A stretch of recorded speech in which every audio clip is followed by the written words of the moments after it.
হাসনাত আব্দুল্লাহরা কোটি কোটি টাকার মালিক হয়েছে, কোটি কোটি টাকার মালিক হয়েছে, কিন্তু আমরা এখনো এই যে কেসের উপরে এখনো আছি। আজকে বুকটা ভরে যায় জনাব তারেক রহমান প্রধানমন্ত্রী, বুকটা ভরে যায় রক্ত দিয়ে সার্থক হয়েছি। জনাব তারেক রহমান এই দেশের মাটি ও মানুষের জন্য দিন রাত পরিশ্রম করছে। এই দেশের আহত নিহত শহীদ পরিবারকে কি বিচার চান আপনারা? যদি বিচার চাইতে হয় তারেক রহমানকে ফলো করতে হবে, যদি বিচার করতে হয় স্বরাষ্ট্রমন্ত্রীকে ফলো করতে হবে। আজকে এই দেশের জন্য গণতন্ত্র পূর্ণ প্রতিষ্ঠার লক্ষ্যে যা আমার একটি পাও হারিয়ে ফেলেছি। দেখেন 2টা বছর আমি এখনো কষ্ট করতেছি শুধু মানুষের জন্য, এই দেশের মানুষের জন্য। তো জনাব তারেক রহমান এই দেশের মানুষকে ভালো রাখার জন্য এখনো কষ্ট করতে আছে।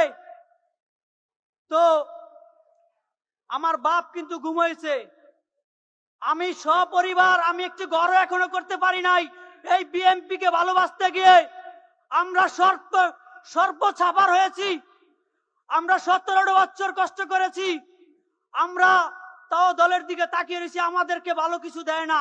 কিন্তু হাসনাত সার্জিস হাসনাত আব্দুল্লাহরা কোটি কোটি টাকার মালিক হয়েছে, কোটি কোটি টাকার মালিক হয়েছে, কিন্তু আমরা এখনো এই যে কেসের উপরে এখনো আছি।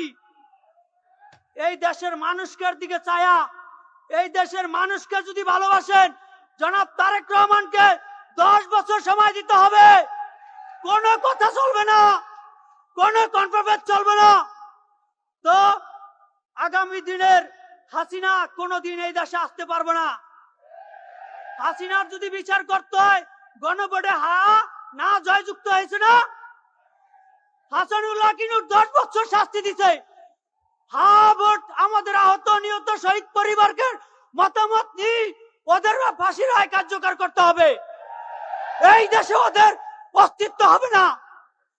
এই দেশকে জনাব তারেক রহমানের কাছে নিরাপদ, মাননীয় প্রধানমন্ত্রীর কাছে নিরাপদ, জিয়া পরিবারের কাছে নিরাপদ, অন্য কারো কাছে নয়, অন্য কারো কাছে নয়। আজকে বুকটা ভরে যায় জনাব তারেক রহমান প্রধানমন্ত্রী, বুকটা ভরে যায় রক্ত দিয়ে সার্থক হয়েছি, রক্ত দিয়ে বাপ ঘুম হয়েছে, তাতেও দুঃখ নাই। এই দেশের মানুষ যাতে ভালো থাকে এটাই কামনা করি জনাব তারেক রহমানের কাছে।